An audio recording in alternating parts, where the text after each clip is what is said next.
सरकार सैयदे सालार मसूद गाजी रदी अल्लाह ताला अन्हु लहराते हैं। हजरत सुल्तान महमूद गज़नवी अलैहि रहमत व रिज़वान फतेह का झंडा लहरा के अपने साथियों के साथ गज़नी रवाना होने लगते हैं। इतने में ख्याल आता है कि अजमेर शरीफ चला जाए, हजरत गिरामी अजमेर चला जाए, क्योंकि वहाँ सालार शाहू है। हजरत गिरामी हुजूर सैयदे सालार मसूद गाजी रदी अल्लाह ताला अन्हु को लेकर आते हैं। मुअर्रिखीन लिखते हैं कि 3 से 4 दिन अजमेर शरीफ में रहे और रहने के बाद सरकार सैयदे सालार मसूद गाजी रदी अल्लाह ताला अन्हु को अपने साथ लेकर गजनी चले गए। हजरत सैयदे सालार मसूद गाजी रदी अल्लाह ताला अन्हु से इतनी मोहब्बत करते थे कि हर लम्हा अपने साथ रखते थे, क्योंकि इनको पता चल गया था कि ये मेरा भांजा कोई आम नहीं है, बल्कि अल्लाह ने इसके अंदर इतनी काबिलियत दे दी है कि जहां फतेह नहीं होगा, अगर इस बेटे को उतार दिया जाएगा तो फतेह का झंडा लहरा। लेकिन सुल्तान महमूद गज़नवी जब लेकर गए सरकार सैयदे सालार मसूद गाजी रदी अल्लाह ताला अन्हु वहां तशरीफ फरमाए, वहां के हालात देखते हैं, वहां के लोगों को देखते हैं, दिल में तड़फ पैदा होती है कि अल्लाह ने मुझे दीन की इशाअत के लिए पैदा फरमाया है, दीन की तबलीग के लिए पैदा फरमाया है। वहाँ के सारे हालात को देखते हैं, देखने के बाद अपने मामू के पास जाते हैं सुल्तान महमूद गज़नवी अलैहि रहमत व रिज़वान की बारगाह में कि मामू जान इजाज़त दिया जाए, मैं हिंद जाना चाहता हूँ। मैं पूछना चाहता हूँ ऐ कारी जौर के मुसलमानों, तुम बताओ कि आज मस्जिदों से आवाज आती है तुम्हारे बेटे नमाज पढ़ने नहीं जाते हैं। आज मदरसों में बुलाया जाता है कि बच्चों को भेजो, कुरान और हदीस की तालीम दे दिया जाए, तुम्हारा बच्चा शराबी ना बने, तुम्हारा बच्चा जुआरी ना बने, तुम्हारा बच्चा नशेड़ी ना बने, तुम्हारा बच्चा ताश खेलने वाला ना बने, फिर भी तुम दूर हो। आज का आलम यह है कि जिस शराब को हम पीने वाले की बात तो अलग है, हम नाम लेना अपने घर में गवारा नहीं करते थे। आज कौमे मुस्लिम के महल्लों का नजारा किया जाए तो कोई एक ना एक शराबी नजर आ रहा है, कोई एक ना एक जुआरी नजर आ रहा है, कोई एक ना एक बियर के नशे में डूबा हुआ नजर आ रहा है। वो मुसलमानों में तुमसे पूछना चाहता हूं, सैयदे सालार के दयार में रहने वालों, हुजूर सैयदे सालार मसूद गाजी रदी अल्लाह ताला अन्हु ने अपने चंद साला जिंदगी में दुनिया से मोहब्बत ना करके दीन से मोहब्बत करके जमाने को बता दिया। शरीयत के परचम को हाथ में लेकर गजनी से चलने का इरादा किया। तुम्हारे पास आज अगर कह दिया जाए कि फला चीज ले आओ तो जरूरत पड़ने पर कर्जा लेना पड़ता है, अगर कोई मसला हो जाए तो तुम्हें जमीन तक गिरवे रखनी पड़ जाती है। और मैंने देखा है हमारी कौम में कि शादियों में लोग नाच गाने करवाने के लिए जेवरात भी गिरवे रख देते हैं। वो मेरी कौम के लोगों, मामू सुल्तान महमूद गज़नवी है, हुकूमत है, बादशाहत है, सिपाहियों की तादाद है, जिस चीज पे हाथ रख दे वो उनका है। चाहे तो सोने की कुर्सी पर बैठे, चाहे तो लजीज से लजीज खाना खाएं, जिस इलाके में उंगली उठा दे उस इलाके में उन्हीं का दबदबा हो। फिर भी मुझे हिंद जाना है दीन की तबलीग के लिए, मुझे हिंद जाना है परचमे इस्लाम को बुलंद करने के लिए। और आज हम उसी गाजी के दयार में रह के, उसी गाजी के दयार में रह के जमीन गिरवे रख रहे हैं, जेवरात गिरवे रख रहे हैं। किस लिए? कि हमारे दरवाजे पे 2 रंडी आए, हमारे दरवाजे पे नचनियों की जमात आए। कारी जोर के मुसलमानों, कल मैदान महशर में अगर हुजूर सैयदे सालार ने तुम्हें ठुकरा दिया तो कौन दामन से लगाएगा, कौन दामन से लगाएगा? अब जरा फिक्र करो। आलम यह है कि आज हम दर दर की ठोकर खा रहे हैं, फिर भी जमीनें गिरवी रख रहे हैं। दर दर की ठोकर खा रहे हैं, फिर भी जेवरात गिरवे रख रहे हैं। दर दर की ठोकर खा रहे हैं, फिर भी शराब के अड्डों को आबाद कर रहे हैं। ओ मुसलमानों, अगर इन बुराइयों से दूर होना चाहते हो तो तुम्हें उलमा के करीब आना होगा। अगर इन बुराइयों से दूर होना चाहते हो तो तुम्हें अपने हाथ में कुरान लेना होगा। अगर इन बुराइयों से दूर होना चाहते हो तो अपनी औलादों को मस्जिदों में भेजना पड़ेगा। वरना याद रखो, आज सिर्फ तुम्हारे मरने के बाद कब्रों से आवाज, कब्रिस्तानों से आवाज आती है कि मौलाना साहब आखिरी अजान पढ़ दो। होता है ना, जब दफन करके वापस आते हैं, इमाम साहब कहाँ हो, जरा आखिरी अजान पढ़ दो। बाप की जायदाद पे तुम कब्जा करोगे, बाप की जमीन पर तुम अनाज उगाओगे, बाप की गाड़ी पर तुम चलोगे। आखिरी अजान मौलाना साहब, इमाम साहब पढ़ दे तो ऐ मुसलमानों, तुमने अपनी औलादों को इस लायक बनाया नहीं कि आखिरी लम्हे में जब कब्रिस्तान से सारे लोग वापस आ जाए तो वो खड़ा होके सरहाने अल्लाह अकबर की सदाएं बुलंद कर दे। और जब उसकी जुबान से बुलंद होगी तो हमारा ईमान और अकीदा है कि जब बेटा रब की बड़ाई करेगा तो रब उस कब्र में रहने वाले मुर्दे के आजाब को हटा लेगा।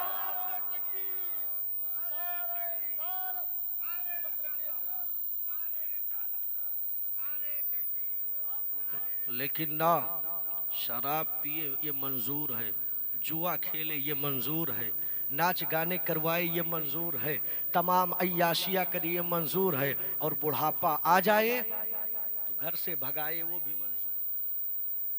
ये इस्लाम में मुसलमानों के दरमियान पैदा हुए हो कि मार भी देते हैं बच्चे, लेकिन फिर भी घर में रखते हैं, क्योंकि उनको पता है अगर बाप को भगा दिया तो ये कौम ऐसी है कि रगेद कर मारेगी।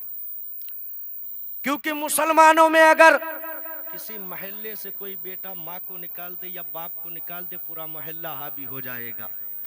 लेकिन चले जाओ अनाथ आश्रम में, अन्य मज़ाहिब के लोगों के माएँ भी मिलेंगी, बाप भी मिलेंगी। तो अभी भी वक्त है, संभल जाओ, अपनी औलादों के हाथों में कुरान दे दो, अपने बच्चों को मस्जिदों में भेजना शुरू कर दो। क्योंकि अगर हम दीनदार हो जाएंगे तो ये दुनिया कुछ नहीं कर पाएगी, क्योंकि हमारे साथ कोई और नहीं, सैयदे सालार है। हमें दुनिया की दौलत या दुनिया की ताकतें मिले या ना मिले, अगर हर मोड़ पे सरकारे गाजी का दामन या सहारा मिल गया तो बेड़ा पार है, बेड़ा पार है। हुजूर सैयदे सालार मसूद गाजी, हुकूमत है मामू की, बाप भी शहंशाह है, छोड़ कर आ रहे हैं, हिंद जाना है, दीन की तबलीग करना है, पर समय इस्लाम को बुलंद करना है। मामू कहते हैं बेटा अभी उम्र ज्यादा नहीं है, मत जाओ, तुम रहो, तुम्हारे रहने से बड़ा सुकून मिलता है, बहुत चीजें सीखने को मिलती है। लेकिन अल्लाह ने जिस मकसद से पैदा किया था उस मकसद को भी पूरा करना था।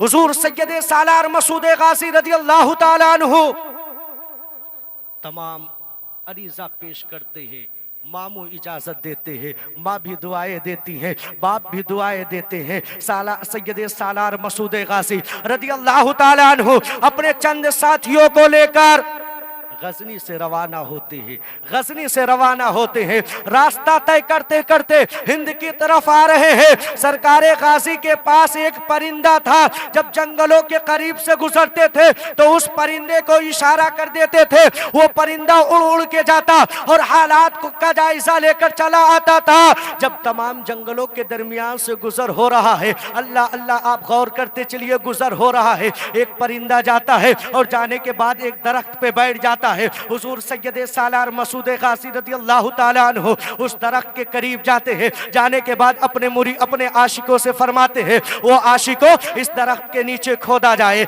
इस दरख्त के नीचे खुदाई की जाए। जब खुदाई की गई ना तो मुअर्रिखीन लिखते हैं कि उस दरख्त के नीचे से हीरे और जवाहिरात निकल रहे थे। गोया सरकारे गाजी पैगाम दे रहे थे कि दीन के रास्ते में निकलने वालों के लिए दुश्वारी नहीं होती है, अगर जरूरत पड़ेगी दीनार और दिरहम की, तो भी रब तबारक व तआला गैब से मदद करेगा। और जरूरत पड़ेगी हीरे जवाहिरात की, तब भी रब तबारक व तआला गैब से मदद फरमाएगा। और हुजूर सैयद सालार मसूद गाजी ने जब उस दरख्त के नीचे खुदवाई करवाई तो क्या देखा जाता है कि दरख्त के नीचे तमाम हीरे जवाहिरात मौजूद हैं। हुजूर सैयद सालार मसूद गाजी रज़ी अल्लाह ताला अन्हु ने फरमाया, ओ मेरे प्यारे सिपाहियों, तुम अपनी अपनी जरूरत के हिसाब से ले लो, बाकी माल यही छोड़ दो। वो मुसलमानों, आज अगर तुमसे कहा जाए कि तुम मस्जिदों की तरफ चलो, तुम मदरसों की तरफ चलो, तुम दीन की तरफ चलो, तो कहते हो मौलाना साहब दुश्वारी होती है। वो गाजी पिया के दीवानों, सरकारे गाजी दीन की इशाअत के लिए आ रहे हैं, तो अल्लाह ताला हीरे जवाहिरात के खजाने सरकारे गाजी के कदमों में डाल रहा है।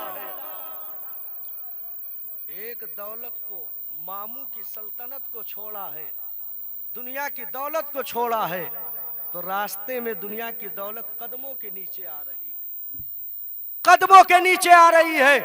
सरकारे गाजी रास्ता तय करते करते, रास्ता तय करते करते तशरीफ लाते हैं। ये हिंद की धरती है। मुअर्रिखीन लिखते अगर तमाम तफसीरी गुफ्तगू की जाएगी बहुत लंबी बात हो जाएगी। कन्नौज की सरजमीन से होते हुए सरकार हुजूर सैयद सालार मसूद गाजी रज़ियल्लाहु ताला अन्हु तशरीफ लाते हैं। आप गौर करते चलिए, सरकार गाजी रज़ियल्लाहु ताला अन्हु को खबर मिलती है कि बहराइच की सरजमीन वो है जहां गरीबों को सताया जा रहा है, जुल्मत के बादल ढाए जा रहे हैं। सरकार गाजी रज़ियल्लाहु ताला अन्हु बहराइच की सरजमीन पर कदम रखते हैं। सरकार गाजी का कदम रखना क्या होता है? सारे राजाओं के कदम कांप उठे, क्योंकि पता था मसूद आया है, सालारे शाहू का बेटा आया है, महमूद गजनवी का भांजा आया है। एक राजा के अंदर हिम्मत नहीं, दो राजा के अंदर हिम्मत नहीं, सारे राजाओं ने, यहां तक कि बयां किया जाता है कि 22 राजाओं ने अपनी फौज को जमा किया। किसके लिए? एक मसूद के लिए, हुजूर सैयद सालार मसूद गाजी के लिए 22 राजाओं ने अपने फौज को जमा किया। अब यहीं से करबला का मंजर पढ़ो। इमाम हुसैन है, एक तरफ 72 है, एक तरफ 22,000 का लश्कर है, फिर भी अली का लाल उन्हें उनकी औकात याद दिला रहे हैं।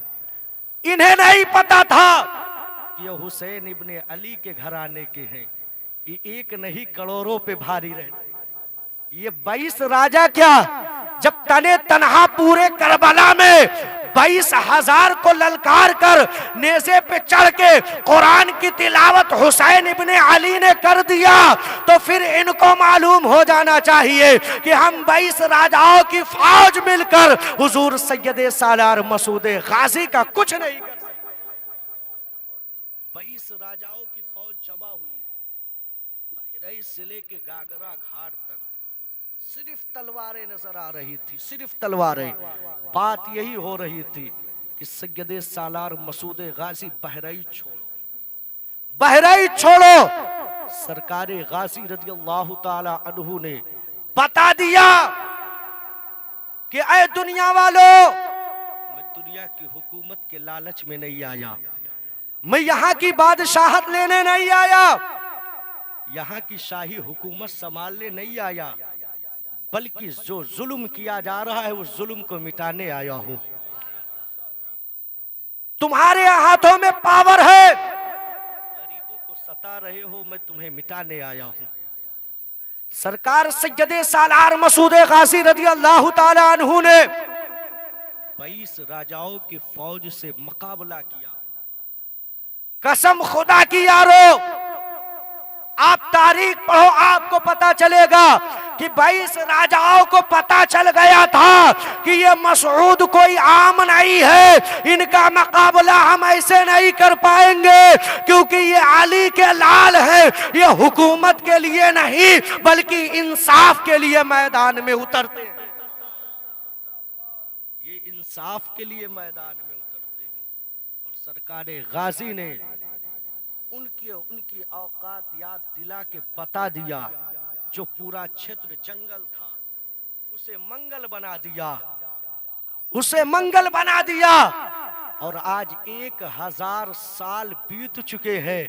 दुनिया के हर कोने से लोग आते हैं कदमों में, दुनिया के हर कोने से लोग आते हैं, सरकारे गाजी की बारगाह में सर खम करते हैं। यारो, इससे पता चला कि सरकारे गाजी का दर वो दर है कि अगर कोई वहां चला जाए तो उसकी मुकद्दर सवार दी जाती है। तो वो कारी जोर के मुसलमानों, तुम अपने आप को शरीयती मुस्तफा के साचे में ढाल लो। कसम खुदा की यारो, तुम अपने आबो अजदाद से पूछो। आज तुम अपनी मेहनत की कमाई को जो अय्याशियों में खर्च कर रहे हो, इन्होंने वो दौर देखा है कि एक वक्त का खाना ढंग से खाते थे, दूसरे वक्त का नसीब नहीं होता था। शायद ये जो उम्र के कुछ हिस्से पे बैठे, इन्होंने अपने बचपने में देखा होगा। आज अल्लाह ने तुम्हें सुकून दिया है। जो चाहते हो खाते हो, जो चाहते हो पीते हो, जिस तरह चाहते हो जिंदगी गुजारते हो। अगर इसी हाल में तुमने अपनी जिंदगी को गुजारा तो याद रखो यारो, तुम्हारी नस्लों में कौम का इमाम नहीं बल्कि शराब के अड्डों पर, शराब के अड्डों को आबाद करने वाले पैदा होंगे। तो तुम्हारी नस्लें बर्बाद हो जाएंगी, तो फिर तुम्हारी दुनिया और आखिरत भी खराब हो जाएगी। एक आखिरी बात सुनो, मैं अपनी तकरीर को खत्म कर दूं। हुजूर सैयद सालार मसूद गाजी रज़ी अल्लाह ताला अन्हु का दर वो दर है कि जहां अंधों को आंखें अता होता है, बेसहारों को सहारा मिलता है, बे औलादों को औलाद मिल जाता है। आज हम यहाँ दयार में रह के बताओ, ये उलमा कारी ताजुद्दीन साहब क़िबला ने इतनी मेहनत क्यों किया सरकार गाजी का ये मुक़द्दस उर्स मनाने के लिए? इसलिए कि जब बुजुर्गों की खास तारीखें होती है तो उस तारीखों में बुजुर्गों का खास करम होता है। गोया उलमा इसलिए महफिलों का इंतजाम कर देते हैं कि जो लोग वहां ना जा सके हो वो अपने यहाँ बैठकर उनका फैज हासिल कर। गाजी पिया के दर पे रहने वालों, आओ तारीख पढ़ो, आपको पता चलेगा। आज हम इस दर पे रहते हैं, रहने के बाद हम मायूस रहते हैं। मौलाना साहब क्या करें, हम साल में 10-12 मरतबा जाते हैं, उसके बाद भी हमारा मसला हल नहीं होता है। लेकिन मसला कैसे हल होगा? जब आपको जाना होता है बहराइच शरीफ तो पहले पता लगा लेते हो कि चच्चा का बकरा जा रहा है या फुफ्फू का बकरा जा रहा है या गाँव के अंदर किसी का मुर्गा जा रहा है। तो दयारे गाजी में जब तुम मुर्गा खाने के लिए जाओगे, बकरा खाने के लिए जाओगे, दयारे गाजी में जब तुम जरूरियात जिंदगी के सामान लेने के लिए जाओगे तो जिस नियत से जाओगे वो सारी चीजें मिल जाएंगी, फिर तुम्हें वापस आना ही होगा। लेकिन अगर दिल में आपने अपने गमों के यानी गमों के गठरी को लेकर जाओगे, अगर दिल में अपने दिल के आरजुओं को लेकर जाओगे, दुनिया की जरूरियात को लेकर नहीं जाओगे, चच्चा का बकरा खाने नहीं जाओगे, गांव के मुर्गा खाने नहीं जाओगे, तो कसम खुदा की यारो, जब तुम दयारे गाजी में पहुंचोगे निदामत के आंसू क्या करेंगे, तुम्हारी मुकद्दरें संवरती हुई नजर आएंगी। मैंने अपने अकाबिरीन की जुबान से सुना है कि हर इंसान को सबसे ज्यादा जिससे मोहब्बत होती है वो औलाद।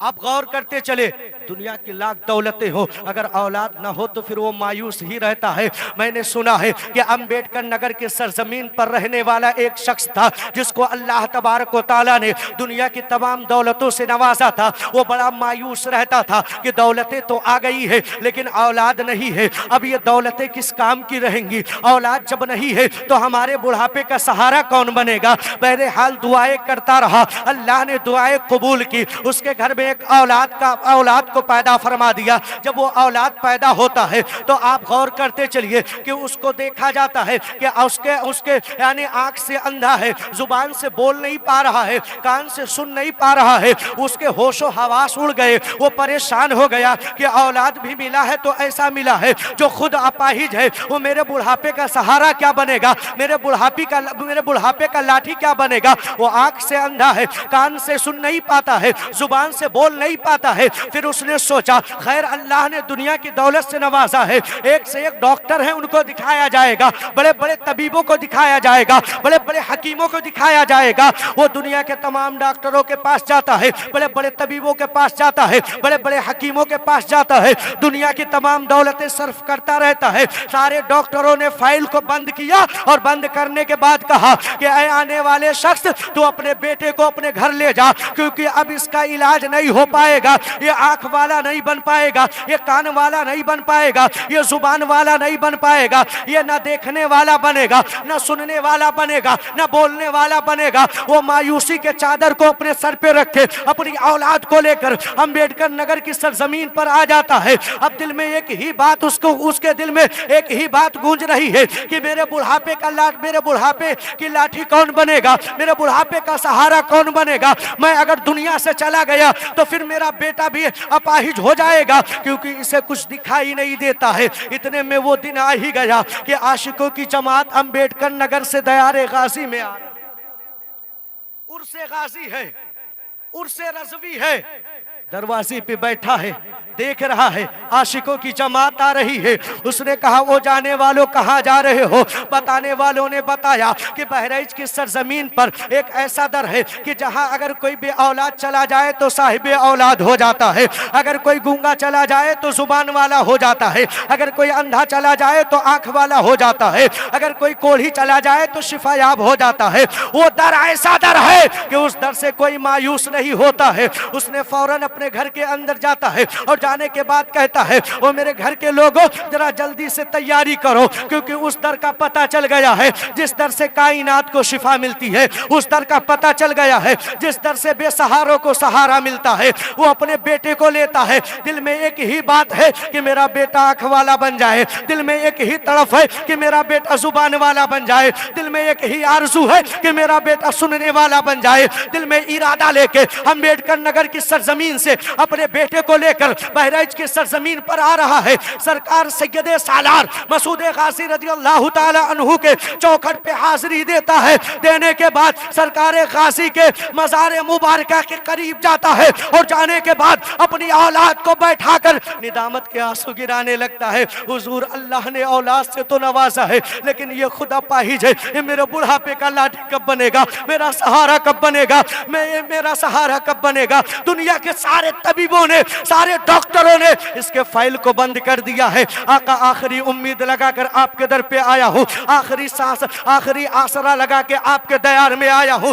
बाप बाप होता है, बाप की तरफ को ये जमाने वाले क्या समझे, बाप की मोहब्बत को ये दुनिया वाले क्या समझे। बाप बाप होता है, बाप तड़फता रहा, रो रो कर इल्तिजा करता रहा, आंसू गिराता रहा। फिर अपने बेटे को लेकर नाल दरवाजे के करीब सहन में आता है और अपने बेटे को लेकर बैठ जाता है। बाप अपनी निगाहों को झुकाए हुए सरकार गाजी की बारगाह में दिल से आंसू गिरा रहा है, रो रहा है, रोता जा रहा है। इतने में एक हवा क्या चली कि उसके बेटे ने मुस्कुरा कर कहा, अब्बू जान सर उठाओ तो कितना हसीन मंजर नजर आ रहा है। जब बाप ने देखा कि जो बेटा सुन नहीं पा रहा था, बोल नहीं पा रहा था, देख नहीं पा रहा था, वो बेटा बोलने भी लगा है, देखने भी लगा है, सुनने भी लगा है, तो उसने जमाने को यह बता दिया, वो जमाने वालों अगर दिल में तुम सच्ची नियत लेकर दयारे गाजी में चले आओ तो तुम्हारी आरजुओं को पूरा कर दिया जाएगा।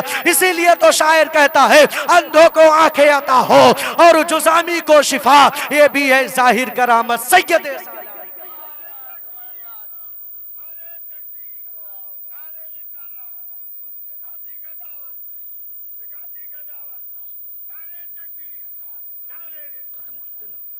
अंधों को आंखें अता हो और जुज़ामी को शिफा, ये भी है जाहिर करामत सैयदे सालार की। ओ कारी जोर के मुसलमानों, अगर तुम सैयदे सालार मसूद गाजी के दयार में रहते हो तो याद रखो तुम्हें उस वक्त तक कामयाबी नहीं मिलेगी जब तक तुम इन बुजुर्गों से सच्ची मोहब्बत नहीं करोगे। और मोहब्बत का नाम ये नहीं है कि जलसा करा लो, शराब पीना ना बंद करो, जलसा कराओ जुआ खेलना ना बंद करो, शराब जलसा कराओ मस्जिदों में ना जाओ, जलसा करो और नाच गाने कराते रहो। यारो तुम सच्चे दीवाने उस वक्त कहलाओगे जब तुम जिस मिशन को लेकर सैयद सालार मसूद गाजी आए थे उस पे अमल करोगे। शराब के अड्डों को मुसलमानों ने तबाह किया, दुनिया को जीने का सलीका मुसलमानों ने सिखाया, दुनिया में किस तरह तरक्की मिलती है मुसलमानों ने बताया, दुनिया में किस तरह हुकूमत की जाती है मुसलमानों ने बताया, दुनिया में किस तरह अमन बर्पा किया जाता है मुसलमानों ने बताया, दुनिया में किस तरह भाईचारगी निभाई जाती है मुसलमानों ने बताया, दुनिया में किस तरह एक दूसरे की कद्र की जाती है मुसलमानों ने बताया। माँ के कदमों के नीचे जन्नत है मुस्तफ़ा जाने रहमत ने बताया, बाप जन्नत का दरवाजा है नबी आखिरुज़्ज़मा ने बताया। गोया पूरी दुनिया को जीने का सलीका इस्लाम ने दिया और आज इस्लाम के मानने वाले किस प्लेटफॉर्म पे आ गए? नबी के कलमा पढ़ने वाले कहाँ चले गए? अगर तुम शराब पियोगे तो याद रखो अल्लाह ताला तुम्हारी नस्लों से बरकतें उठा लेगा। और मुफ्ती साहब किबला की बारगाह में जाओ, इसके ऊपर इस्तिफ्ता लेके कसम खुदा की शराब के बारे में ऐसा ऐसा बयान बताया गया है, कुरान और हदीस में बयान किया गया है कि सुन लोगे तो कसम खुदा की तुम्हारे होश उड़ जाएंगे। स्टेजों पे खुले अल्फाजों में नहीं कहा जा सकता है, फिर भी ये कौम नहीं मानती है, कौम नहीं समझती है। उसके बाद कहती है मौलाना साहब क्या करें, काम करते हैं कामयाब नहीं होते, दुकान खोलते हैं चलती नहीं है, कमाते हैं बरकत होती नहीं है। मौलाना साहब घर में कोई करवा दिया है, हमरे फला जगह के तबीयतें ख़राब रहा थे। यारो मुसलमान तबीयत ख़राब करने अपना नहीं आए हैं, बल्कि ज़माने को बताने आए हैं कि हम उस रब की इबादत करते हैं जो खुदा सारी कायनात को रिस्क देता है। हम उस खुदा की इबादत करते हैं जो खुदा पूरी दुनिया को पालता है। वो हजारों खुदाओं की इबादत करने वाले आज हमको मिटाने की बात कर रहे हैं। वजह यह है कि हमने शराब के अड्डों को आबाद किया है, वजह यह है कि हमने नाच गानों की महफिलों को आबाद किया है, वजह यह है कि हमने दुनिया की अय्याशियों में अपनी जिंदगी को काटा है, वजह यह है कि हमने दुनिया की बदकारियों को आबाद किया है। कसम खुदा की यारो, हम वो कौम है कि हमें देखकर दुनिया अपने सर को झुका देती थी। अगर आज भी हम इस्लाम पर कायम हो जाए तो दुनिया हमारी कदमों को चूमेगी। यार हम क्यों घबराए? बस आखिरी बात, हम क्यों घबराए? आज आमाल बस से बदतर है जो गोलियां हम पर चलाई जाती है। आज आमाल बस से बदतर है कि हमारे घर जलाए जाते हैं। आज आमाल बस से बदतर है कि हमारे घरों में आग लगाई जाती है। वरना हम मुसलमानों के लिए तो इन अल्लाह वालों का दर ही काफी था। अगर बहराइच में है तो सैयद सालार मसूद गाजी है, अगर बाराबंकी में है तो वारिसे पाक है, अगर बरेली में है तो इमाम अहमद रजा खान है, अगर दहली में है तो निजामुद्दीन औलिया है, अगर कलियर में है तो साबिर कलियर है, अगर मुंबई में है तो हाजी अली है। गोया हिंदुस्तान के किसी भी शोबे में चले जाए, किसी भी जिले में चले जाए, अल्लाह वालों का साया हमें मिलता रहता है। गोया हम अगर इस्लाम पर कायम रहे तो ये दुनिया हमारी तरफ नहीं बढ़ पाएगी, क्योंकि इन अल्लाह वालों के साये से हम कामयाब हो। क्योंकि जब दुनिया हमें मिटाने की बात करेगी तो अल्लाह वाले उनके मंसूबों को मिटा देंगे। जब दुनिया हमारे घरों को जलाने की बात करेगी तो अल्लाह वाले उनकी हुकूमतों को मिटा देंगे। अल्लाह रब्बुल इज्जत की बारगाह में दुआ, अल्लाह ताला इस महफिल को कबूल फरमा।